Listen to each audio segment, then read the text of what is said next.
نحمده ونستعينه ونستغفره ونؤمن به ونتوكل عليه ونعوذ بالله من شرور أنفسنا ومن سيئات أعمالنا. من يهده الله فلا مضل له ومن يضلل فلا هادي له، ونشهد أن لا إله إلا الله وحده لا شريك له، ونشهد أن محمدا عبده ورسوله. أما بعد، فأعوذ بالله من الشيطان الرجيم. بسم الله الرحمن الرحيم. قال الله عز وجل: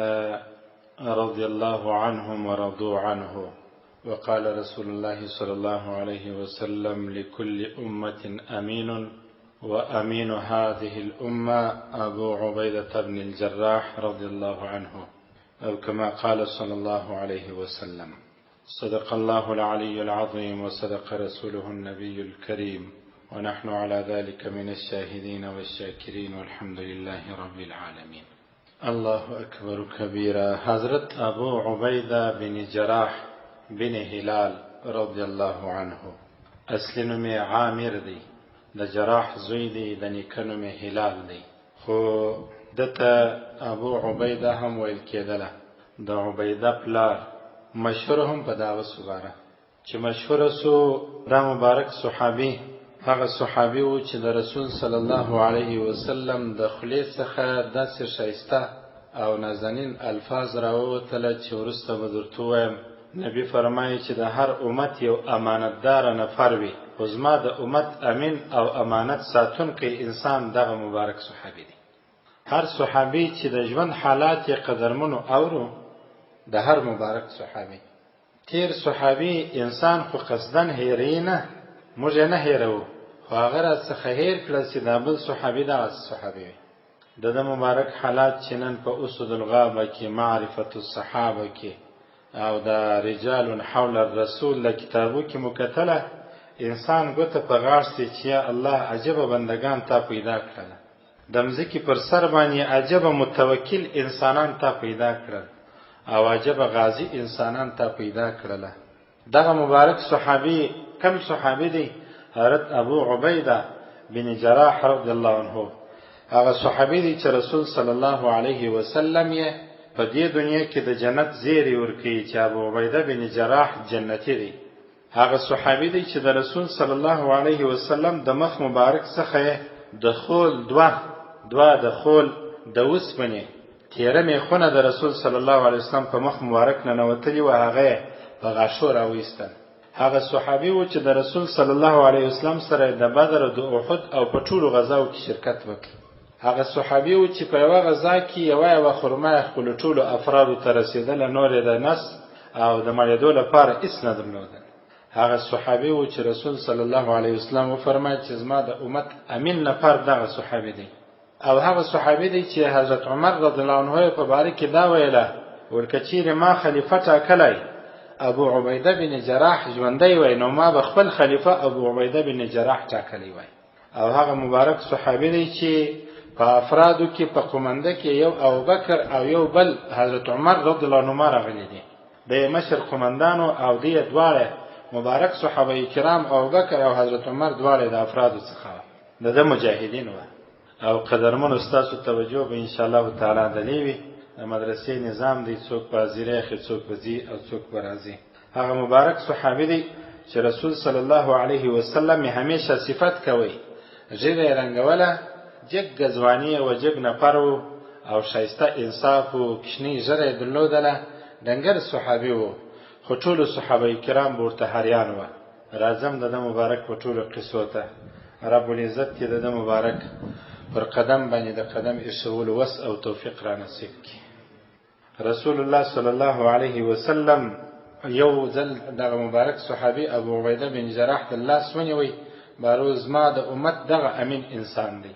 او علما فرمایي وای رسول چې به هر چاته خطاب کوي یا څوک چې بوربانګرانو علیده القاب او الفاظ ورته استعمالول، ځینې صحابه ته ویله چې ارمی فداکه ابي و امي ای سعده، کافران ولا په خپلو غشو باندې زما مور او پلار دې تر تا قربان وي. دغه مبارک صحابي په باره کې رسول علیه الصلاة والسلام د لاس ونیوی او بیا وویل چې زما د امت امین انسان دغه صحابي دی. د ده په باره کې راځي وای رسول علیه الصلاة والسلام د احد په غزا کې مشرکینو چار پیره کوي په مابینځ کې ناستو. احد غزا هغه غزا ده چې رسول صلی الله علیه وسلم هم مبارک ویني پکې وبهولې او صحابه کرام هم شهیدان سوله. داستان او قصه به ان شاء الله تعالی تاسو اوریدلې وي. خو رسول صلی الله علیه وسلم کفارو کوشش دا کوي مشرکینو چې نبی په شهادت ورسي.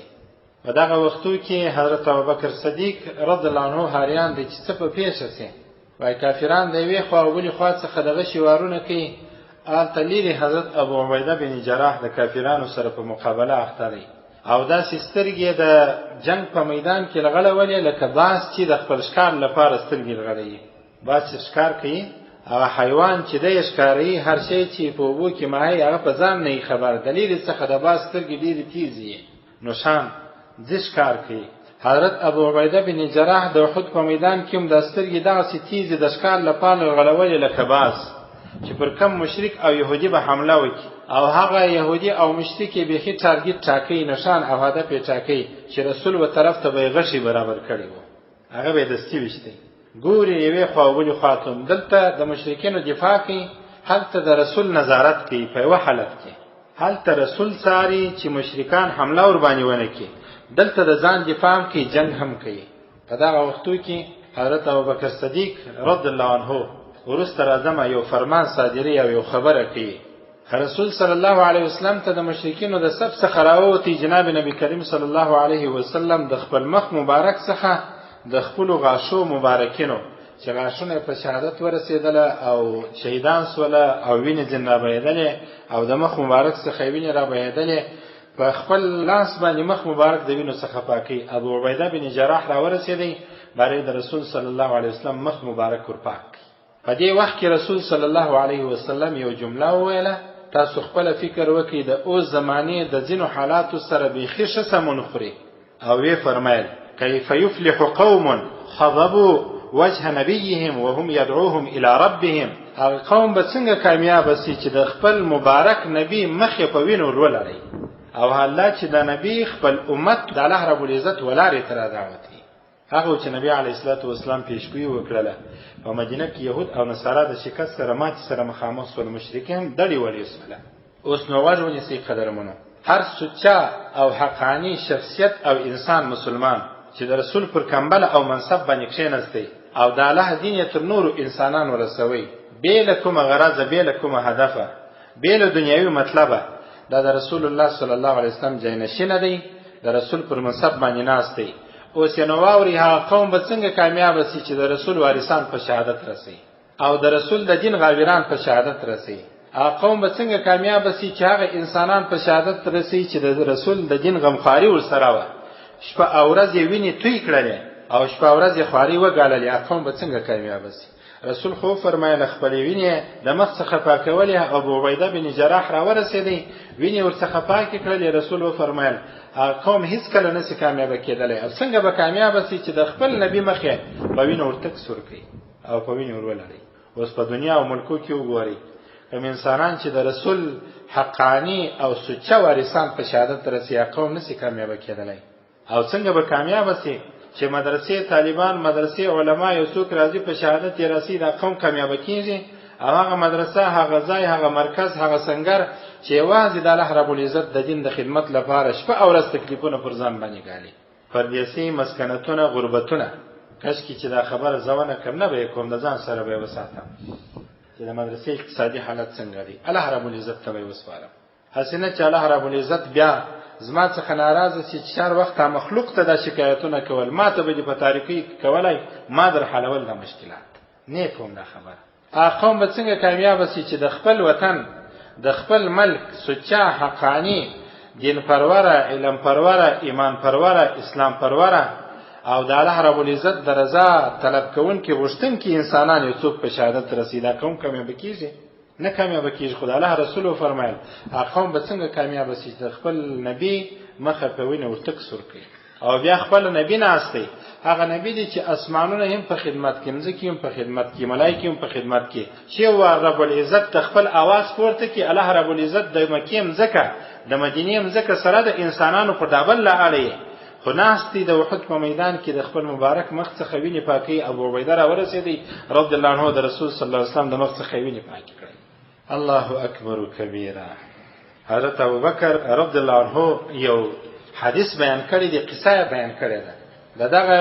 هدف لپاره چې ابو عبیده بن جراح رالی او رسول صلی الله علیه وسلم زخمی ویني پاکولې. د مبارک فرمایي وای کله چې د احد ورځ و،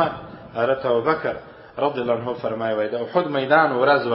رسول صلی الله علیه وسلم زخمی سو، د خپل خود چې ودا سر اغوستی د سر د حفاظت لپاره دوه تیره میخونه یا وسپنې وي د رسول صلی الله علیه وسلم په دماغ مبارک ورځي کې سولې نه نوتلې، مخ مبارک ویني وکړلې، هغه شنو مبارکان هم ویني کوله، په شهادت ورسېدله او مات سوله ووتله. نبی علیه الصلاة والسلام زخمی سو. په دغه وختو کې حضرت ابوبکر صدیق رضی الله عنه فرمایي وای ما کوشش کوي چې د رسول و طرف ته ورسمه او د رسول حفاظت وکمه، خو چې ګورم د احد د مشرق د لمر خاطله طرف څخه یو انسان په ډیر سرعت باندې را روان دی، ډیر چابک را روان دی، راځغلی ورخطا سولم بارمي دعا وکړه اللهم اجعله طاعتا، رب طاعت او خیر پیښوا حسنه چې دا د دشمن څخه یو نفر وي او رسول الله په شهادت ورسي.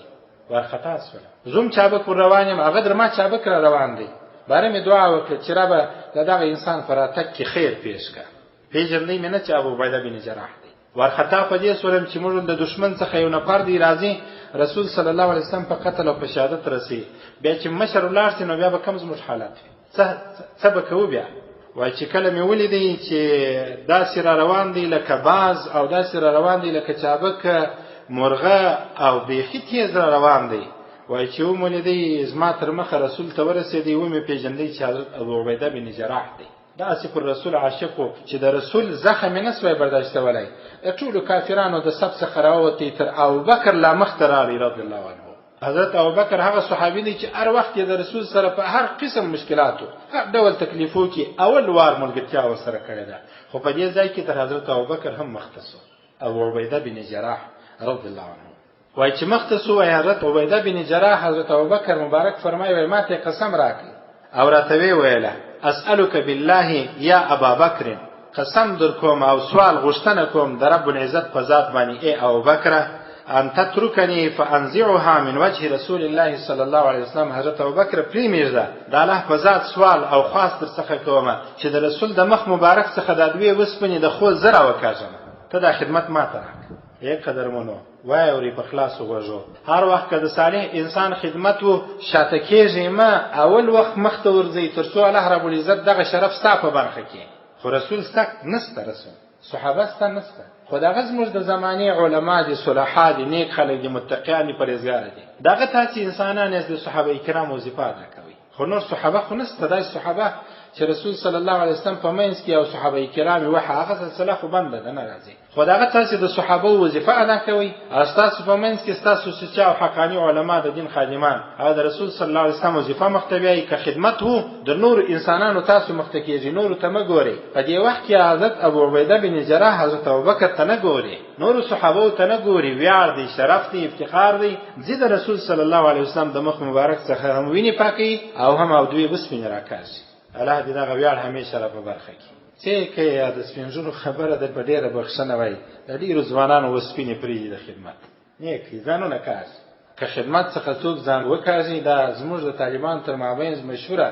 خبره ده، من خدمه خدمه، که د خدمت وکړي خدمت دې کېږي، او که د خدمت ځان کښي داسې کسان به راځي د خدمت زبدي ځان کاږي، خدمت به کوي، خدمت به دې کېږي. زوی که د پلار خدمت کړي او پلار دې راضي کړي و، زوی به ستا خدمت کوي، تا به راضي، او که د پلار ناراضه کړي او خوشحاله دې نه وساتلی، ستا بچی به غټېږي، په ژړه کېږي، واده به ورکوي، بیا به تا په عذابوي. که د عالم خدمت وکړي، الله رب العزت به بل څوک در باندې پیش کړي ستا خدمت وکړي، او که دې ځان کښي بیا به داسې څوک پیدا کېږي ځان به در څخه کاږي. الله اکبر کبیره. حضرت ابوبکر فرمایي وای ما حضرت ابو عبیده مبارک پرېښوی، نو دی راولاړ شو، بل شی نسته چې د حضرت رسول الله صلی الله علیه وسلم د مخ څخه د دوی وسپنې وکاږي. قرار وای په خپله خوله یوه وسپنه ونیوله، دا یوه وسپنه د خول، دا تیره د رسول صلی الله علیه وسلم په مخ باندې جګه سوې وننوتلې وه، په خپلو دواړو غاښو یې ونیوله چې راکشوله، یو غاښ ورسره راووتی، باقي نه دی کړی. بیا د دا بل طرف چپه طرف دا وسپنه چې غاښ یې ننوتلی د رسول صلی الله علیه وسلم په مخ مبارک، په خپلو غاښو یې هغه وسپنیوله، هغه یې هم راوکښله، د غاښو هم ورسره ووتی، باره د مخ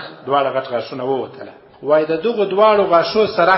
چې ایستل سوي هم وسړی بد ایسیاوه. علما وایي په تاریخ کې د حضرت ابو عبیده بن جراح راضي وایي تر ټولو انسانانو ښه ایسېدی او ښایسته و. الله د خدمت په بدل کې حسن او ښایست ورکړي. وایي اهتم و اثرم و، غاښونه یې وتلي وه، مګر پر انسانانو چې به کښېنستی دا غاښ وتلی انسان چې په پښتو کې درته وایم بې ادبي نه کومه، دا د پښتو اصطلاح ده، پلانکی غاښ وتلی غاښ یې وتلی. دغه مبارک دواړه غاښونه چې د رسول د اوسپنې په خاطر قرباني کړله، وایي په نورو انسانانو کې به ناسو تر ټولو حسن او ښه معلومېدی، ښایسته معلومېدی. الله د خدمت په مقابل کې مجرا ورکړل دسته. علما وایي د خدمت په مقابل کې الله په دې دنیا مجرا درکړي، الله یې په هغه دنیا. مردا شاګردان ته وایي د ناستې په سوونو کسان دي چې تاسو د خپل استادانو خدمت کوئ، د خدمت مجرا الله په طالبي کې درکړي، یا الله رب العزت د فراغت د مولایي وروسته یې درکړي، الله به د دین خدمت درڅخه واخلي. زما چندانې نه پوهېږي قدرمنو چې زه د استاد پر ځای کښېنستلی قصدن و کښېنستلی به یم، خو د 2001 کال خبره درته کوم چې زما شپږمه درجه وه. په ټوله کال کې د خپل استاد پر ځای نه یم کښېنستلی، او نه ټوله کال زما استاد زما تر مخه درسګاه ته راغلی. هغه برکتونه دي د استادانو چې موږ یې خیال د ادب ساتي، الله رب العزت د فراغت او د سربندۍ وروسته عظیم خدمت د جنت څخه واخلي. شاګردان ته موږ دا خبره کوو، تاسو هم دا خبره کوو. که تاسو د خپلو علماو خدمت کوئ، د خدمت مجرا اجر عوض یا الله په دې دنیا درکوي، یا الله یې ساتي قبر او آخرت. رب دې توفیق را نصیب کړي. هیڅ کله د خپلو علماو د خدمت څخه ځان وسموئ. علما به څه خدمت یې تا ته نه وایي چې سرمایه راکړه، تا ته نه وایي دا ستا شتمني ماته راکړه، تا ته نه وایي دا کار، دونه قدر کار به درته وایي چې زما دغه کار راوکړه، زما په وسه نه ده پرتې راوکړه، پیسې د هغې کار د هغې، فقط مازې لږ وخت ته ورکړه. رب العزت دې د ټولو ښو کارو توفیق را نصیب کړي. الله اکبر کبیره.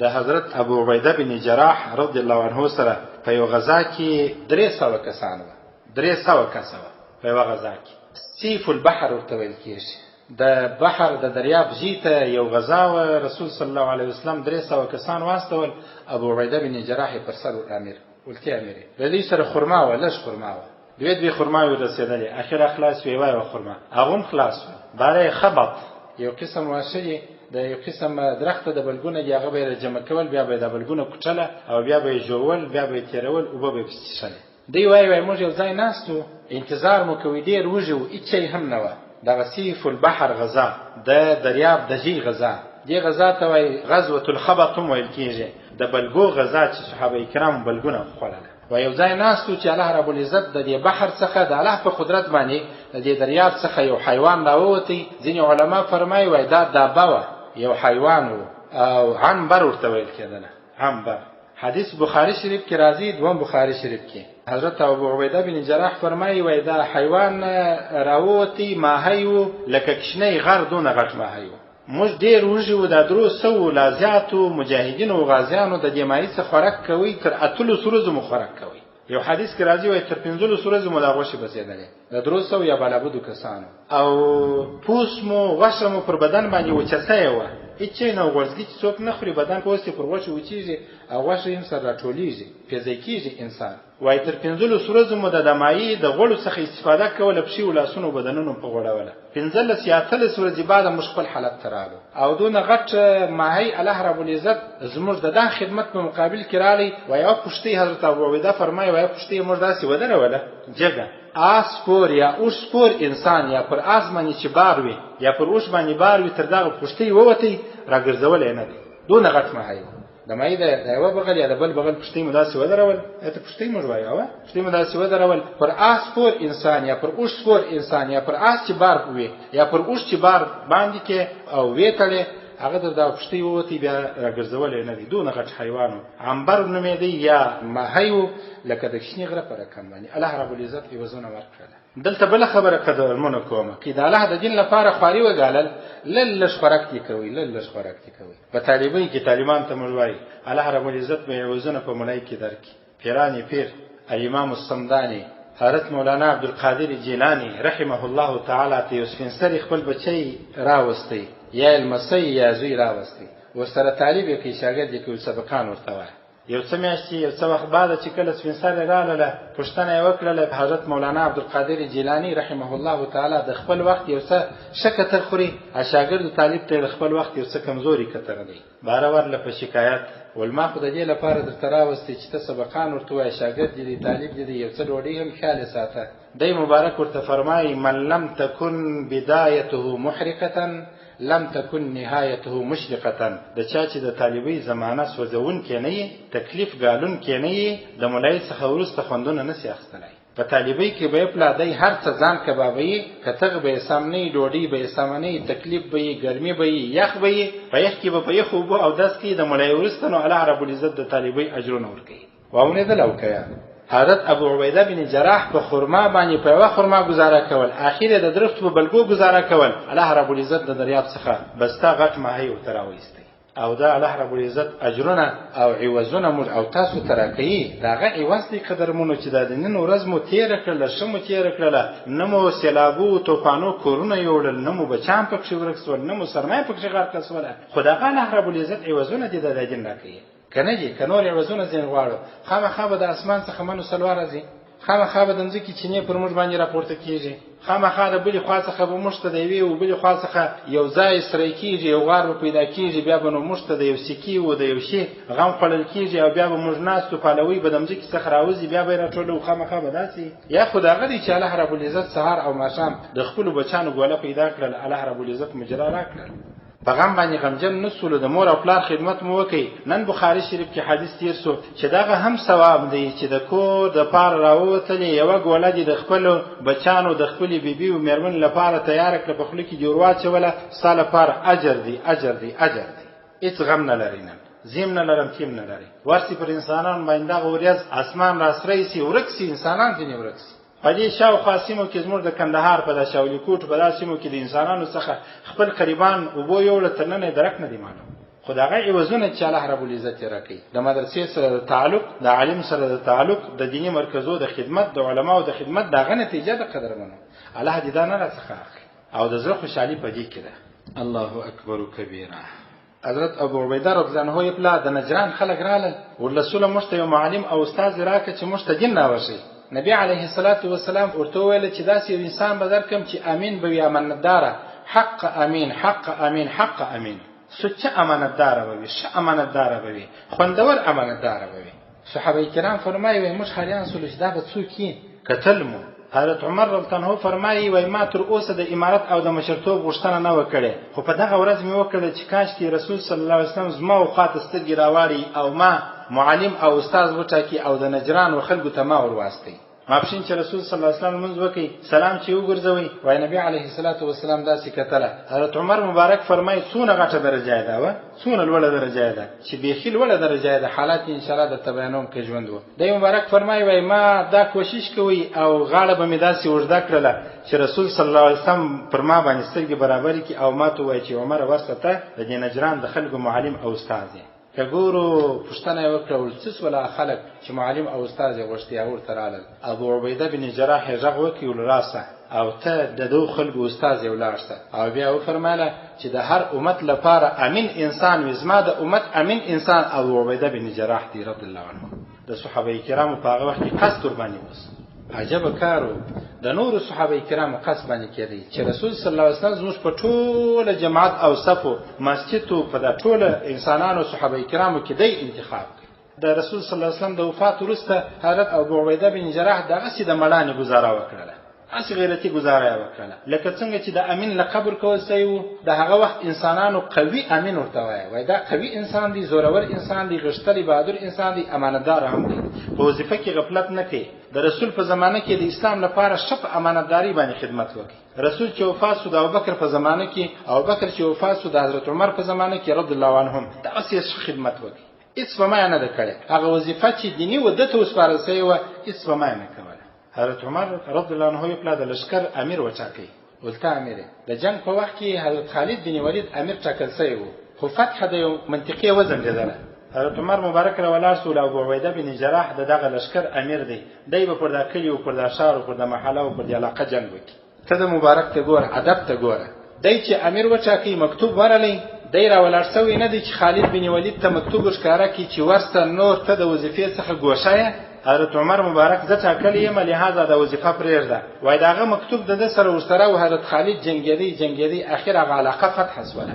چې علاقه فتح سوله حضرت عبیده بن جراح رالی حضرت خالد مبارک ته وویله والمکتوب راغلی دی د وظیفې ته ایسته سوی زه پر ځای باندې امیر ټاکل سوی یم خو دا وظیفه ما نه قبلوله حضرت عمر مبارک زه ټاکلی یم حضرت خالد مبارک مخ ور واړوئ ولکشکې دې وختي خبر کړی وای کاش کې دې وختي خبر کړی وای ما دا وظیفه پرېښوله ده ورته وویله ولیا رسول ستا په باره کې فرمایل دي چې ته سیف من سیوف الله ای خالده ته د الله د تورو څخه یوه توره یې ما ته یې خوند نه راکوئ چې زه ستا در مخه سمه ځکه چې د رسول د خولې څخه ستا په باره کې الفاظ وتلي وه اوس نو قدرمنو د حضرت ابو عبیده یاري د حضرت خالد سره وګوره د حضرت ابو عبیده وفا د حضرت خالد سره وګوره او د حضرت خالد عاجزي وګوره چې تا ته وظیفه د امیر و مشر د حضرت عمر مبارک د خوا څخه سپارل سوې د وختي به دې راته ویلي وای ما خوا نه بدوله اوس چې د هر نظام خلک واوري هر مشر که راولاړ سي یو کشر د وظیفې څخه ایسته کړي د هغه پر ځای بل وټاکي غاټ مشر د وظیفې څخه ایسته کړي کشر یې پر ځای وټاکي باید د ابو عبیده بن جراح او د حضرت خالد بن ولید د دغه مبارک صحابه کرام رضی الله عنهم سنت طریقه پر ځای کې نه مشر خوا به کې چې د وظیفې څخه ایسته کړي نه کشر خوا به کې چې ولې زنه خبر سوی یا ولې ما ته په دې سترګه وکتل سول یا ولې وختي نه راته ویل کېدل نه کشر نه مشر باید خوا به دا د مبارک صحابه کرام حالات کې هم دغه د پاره بیانوم چې خلک استفاده ورڅخه وکړي زه هم ځان اصلاح کم او تاسو هم ځانونه اصلاح اخیرا یو خبره قدرمنو درته کوم خدای پاک دې وکړي چې باندې وخت نشي حضرت امیر المؤمنین عمر بن خطاب رضی الله عنه زیارت ته خلک رااله ملاقات یې کوي استقبال او شرغلاس ته راوتلی و ټول صحابه کرام یې ملاقات وکړي برای پوښتنه وکړه اين اخي ازما ورور چیرې دی ازما ورور صحابه ورته ویل څوک دی دا جواب ورکړي ابو عبیده بن جراح زما ورور دی ابو عبیده بن جراح په دې خاطر ورور بلی حضرت عمر مبارک فرمایي وای ما چې کله د ابو عبیده بن جراح کور وکتی د مبارک په کور کې درې شیان پراته و بل شی نه و یوه توره پراته وه یوه دغه د کافرانو د تورې وار د سپرت چې موږ وایو دا پروت و او د کور یو څه سامان هغه جنګي سامان چې پروت و دا درې شیان پراته و بل هېڅ نه و حضرت عمر مبارک فرمایي وای ما حضرت ابو عبیده ته وفرمایل ورته مې وویل چې تا د خپل ځان لپاره ولې څه نه دي برابر کړي ده ورته ویل چې ما ته یې خوند نه راکوي د خپل ځان لپاره برابر کړم لکه نور خلک چې د خپل اوزار اسباب د دنیا د ژوند لپاره یو څه برابري ما ته یې خوند نه راکوي بس دغه شان بس و دغه ګزاره یوه توره یو سپر او یو جنګي سامان یو څه ورسره و یا د خپل ژوند سامان چې د حفاظت ور باندې کوي الله اکبر کبیره یو ځل حضرت عمر بن خطاب رضی الله عنه را مدینه منورې ته د مسلمانانو صحابه کرامو د انسانانو د کارونه روزمره کتله څارې کوي هیئت رقم ګرځېدی دې شعبې هغه شعبې هغه ځای ته ورغلي څنګه دی د مسلمانانو حال په دې وخت کې د مبارک ناست یو سړی راغی ول حضرت ابو عبیده وفات حضرت عمر رضی الله عنه وای مخ مبارک او اوښکې د سترګو څخه ډکې سولې او ډېر سخت یې وژړله او بیا یې خپل سترګې راپورته کړلې او ویې ویله الله رب العزت چې پر حضرت ابو عبیده باندې رحم وکړي او بیا دا وویل چې حضرت ابو عبیده عجب غښتلی انسان و زما یوه تمنا او ارزو ده او دا وایمه لو كنت متمنیا که چیرې زما ارزو وای او زما ارزو قبلېدلی ما تمنیت الا بیتا مملوءا برجال من امثال ابي عبیده ما به دا خواست الله ته کړی وای چې خدای هر کور د حضرت ابو عبیده بن جراح په رقم او غوندې انسانانو باندې ډک بس دا زما ارزو داسې یو غښتلی انسان د دې دنیا څخه ولاړی د هجرت پر 18 کال باندې وفات شو د 55 کالو علما وای په اردن کې وفات شو ځینې وای په بیت المقدس کې وفات شو ځینې وای بیسان کې وفات شو قبر یې هلته دی ځینې وای همواس کې وفات شو قبر یې هلته دی خو چې هر څنګه چې قدرمنو حضرت ابو عبیده بن جراح رضی الله عنه هغه انسان و چې د ډېر شجاعت د ډېر حسن د ډېرې دلاوري سره تر خاورو لاندې سو او هر غښتلی انسان به تر خاورو لاندې کېږي مؤمن او کمالدار انسان هغه دی خوشبخت انسان هغه دی چې د الله رب العزت د دین مطابق ژوند وکړي او د الله رب العزت پر دین خپل ژوند برابر کړي او په داسې حالت کې مرګ ورته راغلی چې الله رب العزت ورڅخه خوشحاله و د دغه حضرت ابو عبیده رضی الله عنه څخه رسول الله صلی الله علیه وسلم په داسې حال کې ولاړی چې رسول خوشحاله و حضرت ابوبکر صدیق مبارک انسان داسې حالت کې ولاړی چې حضرت ابو عبیده څخه خوشحاله و حضرت عمر تنها ژوندی و چې دی وفات شو دغه د مسلمانانو دوهم خلیفه ورڅخه خوشحاله و الله رب العزت دې موږ ته مرګ داسې راکړي مشکات کې بله ورځ حدیثونه تېر شو قدرمنو سخت د بیرولو حدیثونه دي و یو سړی به د جنت عمل کوي کار به کوي اخر به دوزخي شي یو سړی به ټول ژوند د دوزخي کارونه کوي اخر به جنتي شي الله رب العزت بلا کیف خپل لاس د آدم علیه السلام پر رسته اوږه ورتېر کړي ورسته اوږه د دې څخه هغه انسانان پیدا سو د سرو میږانو په شکل چې جنتیان او الله رب العزت بلا کیف خپل لاس د آدم علیه السلام پر چپه اوږه ورتېر کړي هغه انسانان د سرو میږانو په شکل پیدا سو چې دوزخیان نن مې شاګردان ته ویل مال الله رب العزت دی وکي چې زموږ په تقدیر کې په هغه اوږه کې موږ راغلي د آدم علیه السلام چې هغه رسته وه او الله رب العزت خپل رسته لاس تېر کړی دی بلا کیف الله یوه قبضه یو موټ خاور راواستله په رسته لاس دا د جنتیانو د دې څخه جوړیږي او دا د جنتیانو لپاره ده دا بله قبضه یې راواسته یو موټ خاوره بلا کیف او دا د دوزخیانو دپاره ده او دوزخیان ځینې جوړېږي شاګردان ته مې ویل الله رب العزت دې زموږ په تقدیر کې هغه څه ولیکي یا دې خدای پاک موږ په هغه شي کې درج ولیکي چې هغه د رسته طرف وي او جنتیان وي هسې نه چې د دوزخ په طرف کې راسو ځکه چې دا رسته طرف یادېږي هغه هم په دې خاطر باندې چې ته راکړه ورکړه په رسته لاس کوه په چپه لاس چښل مه کوه په چپه لاس اخیستل مه کوه مشروب او خوراک په رسته لاس کوه څښاک په رسته هدف هم دا دی چې په رسته لاس کې ډېر برکت دی الله رب العزت کې د ټولو ښو عاداتو توفیق را نصیب کړي خدای پاک د ابو عبیده بن جراح ښه خصلتونه او ښه صفات په موږ کې راولي واخر دعوانا الحمد لله رب العالمین الحمد لله رب العالمين والعاقبة للمتقين والصلاة والسلام على سيد رسوله وآله وأصحابه أجمعين رب العزت په خپل دربار کې موږ قبول کړه خدای پاک د ناروا کارو څخه مو وساته دغه طوفانو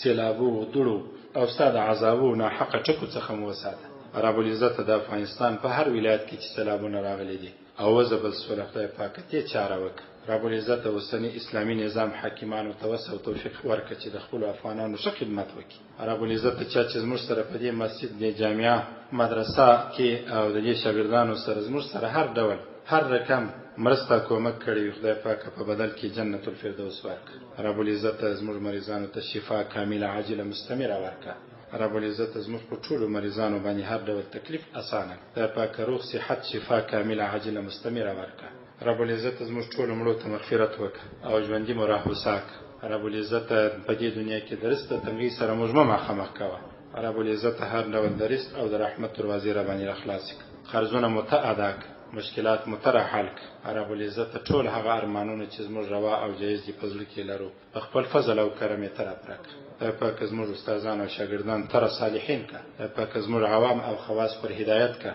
مشران او کشران مو پر هدایت کړه نارینه او ښځینه مو پر هدایت کړه حاکمان او امیران او غیر حاکمان او امیران مو را پر هدایت کړه ربنا تقبل منا انك انت السميع العليم وتب علينا انك انت التواب الرحيم وصلى الله تعالى على خير